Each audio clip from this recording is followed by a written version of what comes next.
مش عاجبني. مش عاجبك ايه؟ من العبارات اللي بتتردد كتير، اللي معاه قرش بيساوي قرش. والعبارة دي مش بس بتعظم من شأن القرش، لكن كمان بتحدد أو بتقلل قيمة اللي معهوش قرش، فبتحدد قيمته في المجتمع ومكانته. وفي عبارة تانية بتقول الناس مقامات، ويا ريت حتى العبارة دي مثلا بتقصد بيها انك توقر او تدي مقام لصاحب الخلق الرفيع او العلم او الثقافة. لا، هي مش بتتكلم هنا خالص. هي بتستخدم كتبرير لتوضيح الفروق الطبقية، وبتأكد على انه في تفاوت ما بين البشر وبعضها. من معاني العبارات دي انا حابب ان احنا نتكلم النهارده عن الطبقية، وخصوصا ان هي يعني متفشية في المجتمع، مش في مجتمعنا بس، في المجتمعات عموما. وكمان بيكون في فخ ان احنا غالبيتنا بيقع في فخ تأكيد مفهوم الطبقية. إذا ما كانش بفعل مباشر حد بيمارس الأمور دي، فممكن تكون من خلال جملة بيرددها، أو برضه موروثات مستخبية في دماغه بس بتظهر وقت الحاجة. طب كده احنا يعني ما دام هنتكلم عن الطبقيه، الاول نعرف ايه هي الطبقيه. هل الطبقيه دي يعني ده الوضع الاجتماعي الطبيعي بتاع اي بلد لازم يبقى فيها طبقيه، ولا الطبقيه دي ممكن تبقى مثلا نتيجه اختلاف المعايير الواحد بيحسبها من معايير اقتصاديه اجتماعيه ثقافيه، بتاثر ان يبقى في طبقات في المجتمع؟ المتعلم مع الجاهل، الفقير مع الغني، هل ده يأثر يوصلنا في الطبقيه؟ طب هل ده فعلا ده صح ان يبقى في واحد غني واحد فقير؟ ده يديله الحق ان يبقى مختلف؟ هل المتعلم والمش متعلم، هل ده اداله ميزه اكبر بكتير ان هو التاني خلاص ما بقاش ليه راي، ما بقاش فكر وهيتعامل بطريقه مختلفه؟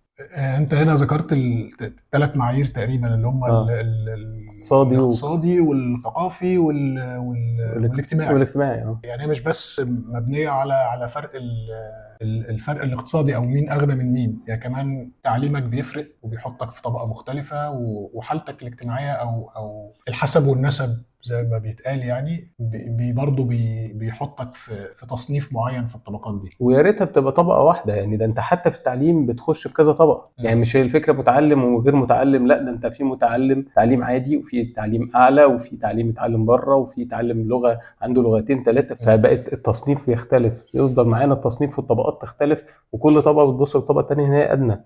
في طبقة بتصنف نفسها اه، انها طبقة عليا، عليا. وبالتالي الطبقات التانية.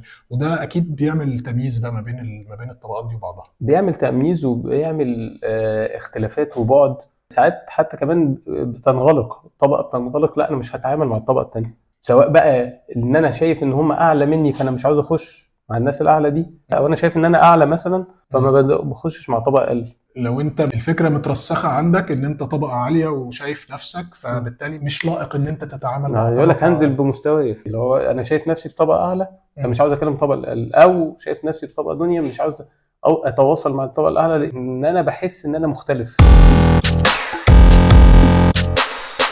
الموروثات الثقافية اللي احنا دايما بنرجع لها، هل في حاجات في ثقافتنا من قديم الأزل بترسخ فكرة الطبقية دي، وإن احنا متصنفين كده طبقات، وكل طبقة ليها مواصفاتها الخاصة؟ طبعا هو دايما الموروثات الثقافيه دي دايما ساعات، والامثال دايما بتبقى فيها الناحيتين النقيضين. يعني ممكن تبقى تلاقي مثلا بيشجع الطبقيه والعين ما تعلاش عن حاجه، وفي مثل تاني كلنا ولاد تسعه. دي جميله، كلنا ولاد تسعه دي بتدعو ان مفيش فرق، لكن العين ما تعلاش حاجه وخلاص، انت هتفضل ما تبصش ما تعلاش، انت في طبقه تفضل فيها. في أي وأنت ماشي في الشارع، أول ما يحصل أي حادثة أو حاجة تسببت في خناقة ولا مم. خلاف، عادة بتلاقي حد كده بيطلع كده يقول لك إيه، أنت ما تعرفش أنا ابن مين؟ مم. بالتالي ده من ضمن ترسيخ مبدأ الطبقية، يعني اللي بيقول طبعا، كده يعني. ما طبعا هو شايف نفسه في ان هو انتسابه لعائله معينه او لشخص في منصب كبير، ان هو ده خلاص ده اداله الاحقيه والحصانه ان هو يعمل حاجات كتير غلط. حماية، يعني اه، أول ما يقول حمايه، لك حصانه أنت ليه. ما تعرفش أنا ابن انت ما مين، تعرفش ابن مين، خلاص ما حدش يقدر يكلمه. ولو اللي هو بيكلمه ده مصنف نفسه في درجة أقل، هيكش واكيد ويخاف. كلنا شفناها، واحد بيبقى مؤدب وساكت، فالناس تيجي عليه وتكلمه بطريقه وحشه، اول ما يعرفوا ان هو ذو مال او ذو سلطه الدنيا بتختلف. طب ليه انا بعامل بامثله مختلفه؟ نفس الشخص انا عامله باحترام من الاول. فكرة الاحترام في يعني استكمالا للموروثات، الموروثات مش بس أمثال شعبية، ساعات بتبقى برضو موروثات لفهم خاطئ في الدين يعني. م. ساعات الناس اللي بتعامل الطبقات اللي هي معتبراها أقل منها يعاملوها بشكل مهين ولا حاجة، وتيجي تواجههم بده فيقول لك ما ده هو ربنا خلقنا درجات. لا، هو ربنا فعلا خلقنا درجات وفي تفاوت، بس درجات عشان نكمل بعض، مش عشان حد عامل حد وحش. حتى لدرجه ان احنا في الاسلام كان في الرقيق، واحد يبقى عنده عبد كان عليه التزامات ليه، مش هو بيعامله يعني الرسول كان عنده سيدنا انس 10 سنين خدمه ولا اكتر، ما زعقش فيه ولا مره، بيطلب منه حاجات ما بيعملهاش، عمره ما زعق فيه. والاسلام حاول بكل الطرق ان هو يجفف منابع الرق ده، ان هو كل شويه عاوز تعمل حاجه اتك رقبه عامله كويس. يعني دايما الاسلام بيعامل، تخيل حد، مش بقول لك طبقه اقل، لا ده يعتبر عبد عندك، لكن انت بتعامله باحسن الطرق. وفي امثله كتير قوي ان هو الدرجات دي هي ما تدلكش اي حقيه، وفي الاخر ربنا مش هيحاسبنا على الدرجات دي، هيحاسبنا على التقوى. فالموروثات الثقافيه بتاثر على الناس كتير قوي. وساعات يعني برضو في نقطه ان هو ساعات الناس بتخاف ان هي تبين ان هي طبقيه. يعني انا طبقي، بس لا انا لا عاوز اخرج بره ان حد يقول عليا طبقي، ابتدي اتعامل بحرص زياده، حرص مبالغ فيه، فتقوم انت عامل تسليط ضوء اكتر على الموضوع. ايوه بتحصل كتير قوي من كتر ما انت بتوصل للحساسيه، وحتى بتوصل للشخص اللي قدامك، بتوصل له. انا في مثال بيستفزني قوي في النقطه دي، اللي هو لما يبقى حد عايز يوضح ان هو مش طبقي، وان هو راجل متواضع وجميل وبتعمل مع الناس كلها، فيدور على مسميات مختلفه حد مثلا بيجي ينظف عنده في البيت، يقول لك الست اللي بتيجي تساعدنا في تنظيف البيت، ويقول جملة طويلة جدا عشان ما يقولش الست اللي بتنظف على طول، او عاملة النظافة، او الشغالة، في حين انه ممكن ببساطة يقول اسمها، يعني اسهل من اللفة الطويلة دي. وبعدين يا فرحتي بان انا اقول الست اللي بتيجي تساعدنا في تنظيف البيت، واكون انا بعملها معاملة مهينة مثلا. ما فعلا هو ان انا يعني احاول اجمل الصورة ككلام بس، وفعل ما بنفذش، دي مصيبه. لكن الاحسن ان انا اقول وشغاله. كلمه شغاله دي مش كلمه وحشه، كلنا بنشتغل، والشغاله دي يعني حتى في خليه النحل الشغاله دي هي اللي بتعمل كل الشغل. وفكره ان انا ابص لاي شغلانه ان هي ادنى، هو عمل يعني الست اللي بتيجي تنظف، هي الست اللي بتنظف، هي نفسها الشغاله، هي نفسها، لكن ما تبقاش كلمه مهينه. لو هي كلمه مهينه ما تتقالش. واحنا لو بصينا الموضوع لان هي علاقه عمل فيها منفعه متبادله، زيها زي الموظف اللي في الشركه، علاقه فيها منفعه متبادله، انت بتعمل لي حاجه في المقابل وخلاص انتهى الموضوع، ما فيش فيها اهانه خالص. احنا كلنا في تكامل، زي ما محتاج المهندس والدكتور انا محتاج عامل نظافه. لو كلنا بقينا دكاتره هتبقى الدنيا ما فيهاش حته نقعد فيها.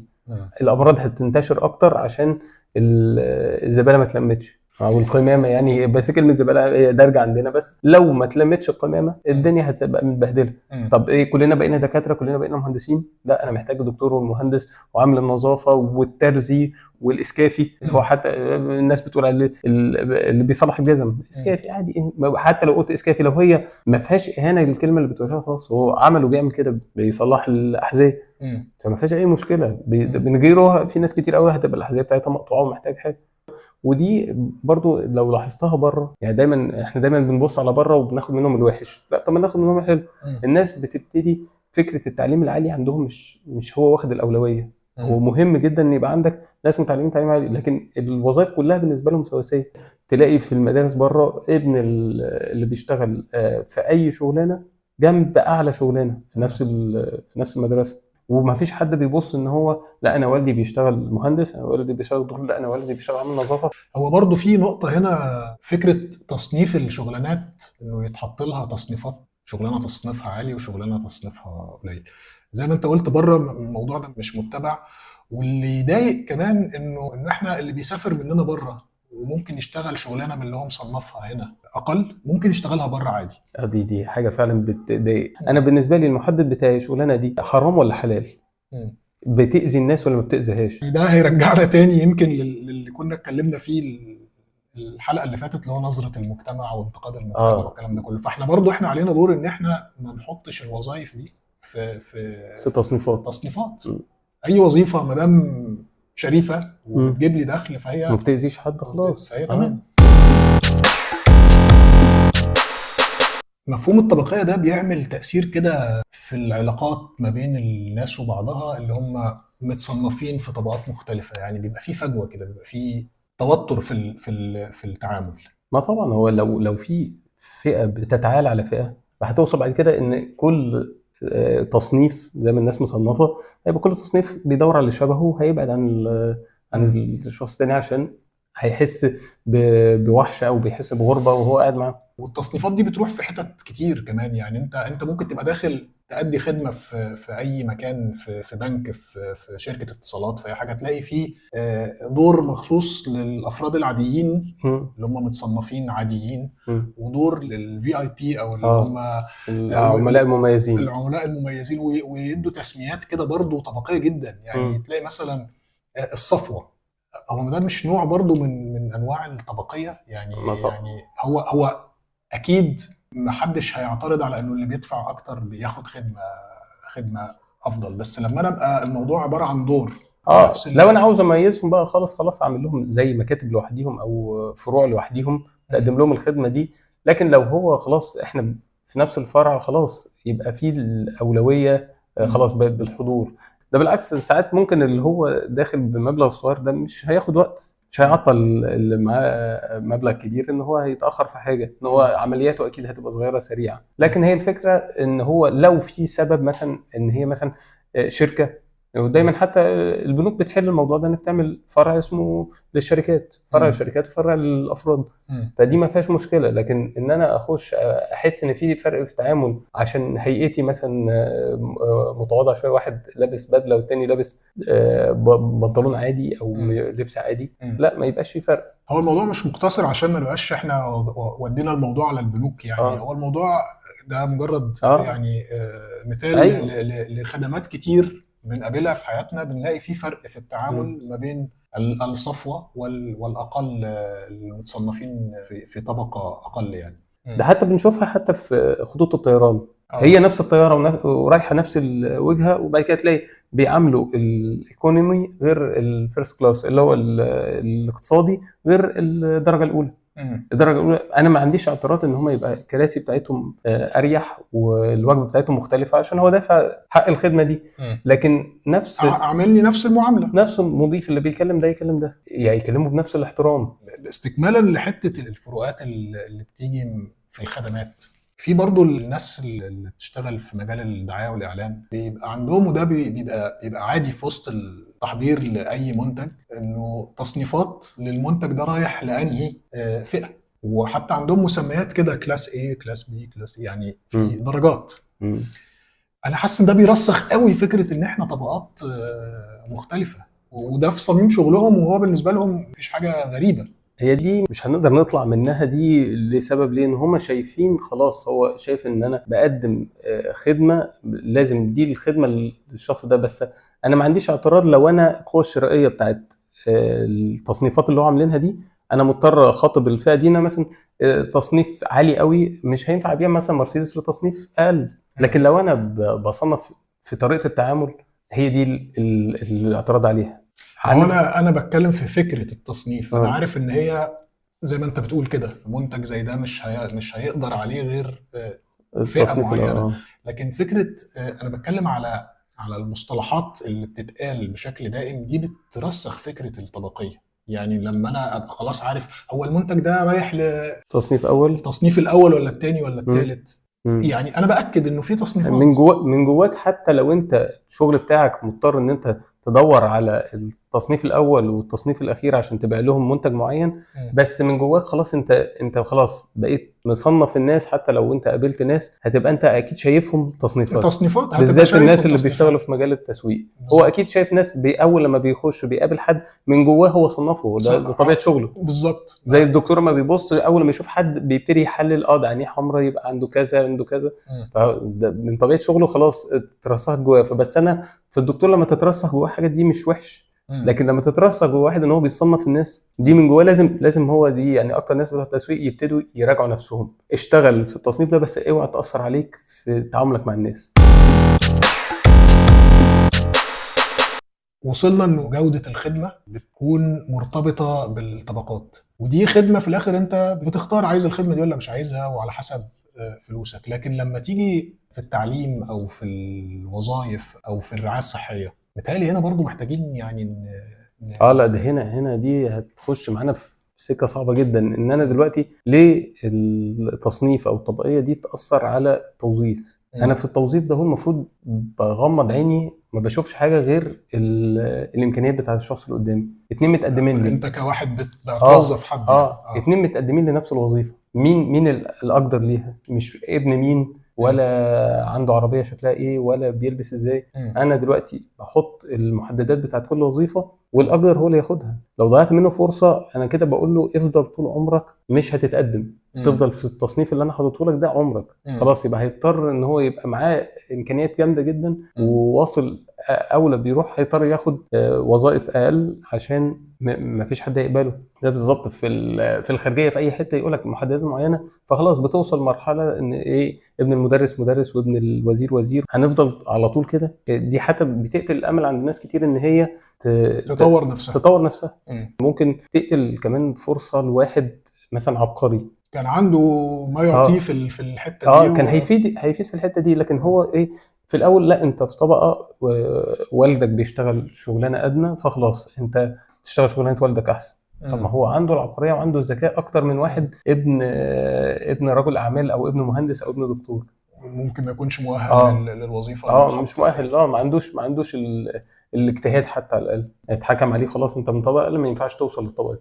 وده بيوصل كمان في الرعايه الصحيه والعلاج، برضه بيفرق تخيل ان انا عشان في طبقه معينه ما حصلش على علاج كويس، دي مشكله كبيره جدا. ان دي خلاص انت يعني كاني بحكم عليه بالموت. يعني الطبقيه دي بتخلي ما فيش مساواه بين الافراد وبعضها. خالص. دي بتحطك خلاص انت حسب الطبقه اللي وجدت فيها باي طريقه بقى، سواء اجتماعيا او غنى وفقر او اي حاجه. خلاص انت في الطبقه دي هتفضل فيها. طب انا ما عنديش اعتراض ان افضل في طبقه معينه، بس ما تحرمش من حاجات اساسيه. توظيف، تعليم، صحه، دول لازم يبقى فيهم اكبر قدر من المساواه عشان على طول يبقى في عندي الفرصه او ان انا في امل ان انا احسن من نفسي. ده معناه يعني ملخص اللي قلناه ده كده، انه فكره انه مفيش مساواه في عناصر اساسيه في الحياه زي الصحه والتعليم والتوظيف، ده اكيد ممكن يخلق توتر في المجتمعات. يعني اكيد اي مجتمع الطبقيه متفشيه فيه جدا، اكيد ده مش مجتمع صحي يعني. كل ما تتفشى الظاهره دي كل ما تبقى اكثر. اولا في ناس هتوصل لمرحله اليأس، هتبقى لو المسافه ما بين الطبقتين بقوا طبقتين بس ومسافه بقت طويله جدا ما بينهم او كبيره، الفجوه وسعت. لو الفجوه وسعت هنخش بقى في اللي هو أسوأ شكل الموضوع ده اللي هو حصل في الثوره الفرنسيه. حصل ايه؟ طبقه الامراء وطبقه الناس اللي مش لاقيه تاكل، والناس الامراء دول مش حاسين بيهم. يعني لما يقولوا لماري انطوانيت الشعب مش لاقي عيش، قالت لهم ياكلوا كيك. هي مش مستوعبه ان في ناس مش لاقيه تاكل عيش، اللي هو لا ده حصل بقى الثوره لما حصل بقى الثوره الفرنسيه كانت دمويه جدا. احنا مش لاقيين ناكل ولادنا بيموتوا ومش عارف في تراكمات بتحصل بسبب عدم المساواه. فتحس ان هو انا مش لاقي اكل، مش لاقي اشتغل، مش لاقي صحه. نفس الفكره ان هو وصلت الطبقيه لاسوأ صورها. فاحنا الحمد لله ما وصلتش للدرجه دي، بس لو سكت على اي حاجه او سبتها هتتفشى وهتبقى ظاهره. حلول بقى، احنا ازاي نواجه الموضوع ده؟ هل في دور لينا احنا كافراد، كل واحد يعني في مكانه يقدر يساعد بيه في تقليل المفهوم بتاع الطبقيه ده، ولا الموضوع كله المفروض يبقى على الحكومات اللي بتدير المجتمعات؟ لا، في موضوع زي دي مش مهمه فرد لوحده ولا حكومه لوحدها. يعني الحكومات كلها لازم بتبقى دي من اولوياتها ان هي تقضي على الطبقيه دي، ان هي لما بتعمل زي ما بيقولوا لحمه للمجتمع، كل المجتمع يبقى لحمه واحده، فكله يفكر مع بعضه وكله يساعد بعضه، نبتدي ننهض بالدوله كلها. كل ما قربنا الطبقات مع بعض هيبقى في الحياه تبقى اسهل لكل الناس. هو في بعض الحكومات بتحاول تعمل زي برامج دعم للفئات اللي هي اقل دخلا، زي تعليم مجاني، رعايه صحيه مجانيه، حاجات بالشكل ده. هل ده ممكن يساعد شويه في تقليل الفجوه دي؟ هو طبعا بس تبقى الجودة بتاعتها كويسة. هي الموضوع لازم مهم جدا الجودة، ان انا ما ادلوش تعليم مجاني فقط وبعد كده يبقى مش لاقي مثلا مكان يقعد عليه. ولا علاج مجاني ويبقى مهين، وكمان مش بالجوده برضو المطلوبه ده يعني. مهم جدا. يعني الواحد لو ما لقاش الرعايه الصحيه المناسبه ولقى ابنه بيتعب ومش عارف يعالجه، دي مشكله كبيره. فلازم تبقى جوده ومريح نفسي للكل.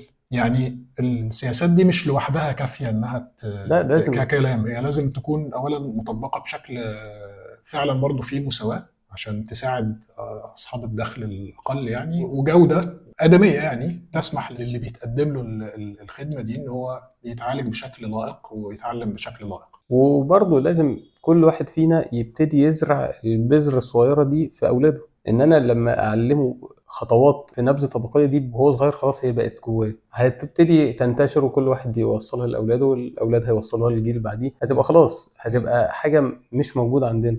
لكن في ناس أصلا بتغذيها عند أولادها، يعني لما يلاقي إنها بتتعامل مع صاحب المنصب بطريقة فيها احترام وتبجيل ومش عارف إيه، ويجي مع الأقل في أي مجال يعامله بطريقه فيها تعالي، فيها عدم احترام، خلاص انت زرعت جواه بذره للطبقيه ممكن تبقى اسوأ. يعني اللي انت بتعمله هو مش هيطلع زيه ولا اقل، لا ده هيطلع. هو كمان واخد تصريح مم.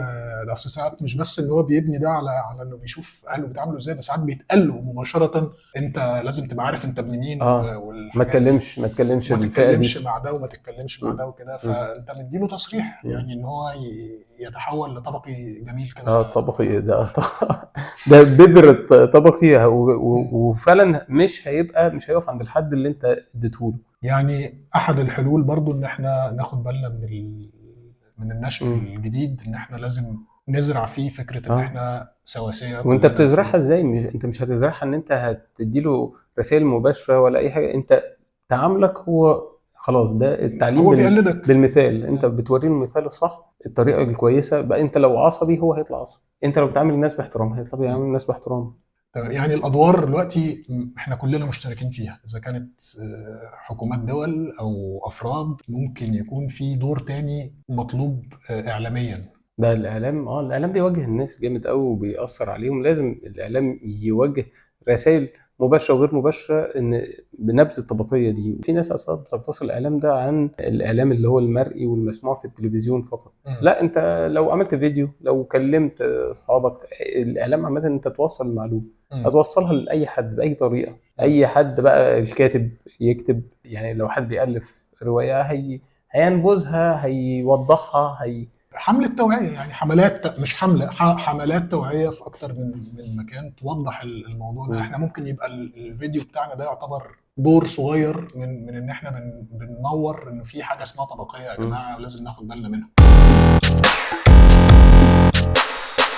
الموضوع ده أنا شايف إنه موضوع مهم جدا ومحتاج تحرك من الكل، لأنه تبعياته يعني ممكن توصل لمرحلة الخطر. فكرة لو الفجوة زادت والانقسام زاد، ده ممكن يكون خطر على المجتمع. فعايزين نأكد تاني إنه كل واحد عليه دور، إحنا علينا دور كأفراد، كل واحد يبتدي بنفسه. في دور على الحكومات والأنظمة إنها تحط سياسات تقلل من الفجوة اللي بين الناس وبعضها، ودور طبعا على الإعلام بجميع أشكاله. كل واحد فينا دلوقتي يقدر يكون يعني مصدر إعلامي يثقف الناس ويحذرهم من الموضوع ده. فالخلاصة إن إحنا عايزين مساواة، تحسين فرص التعليم للجميع.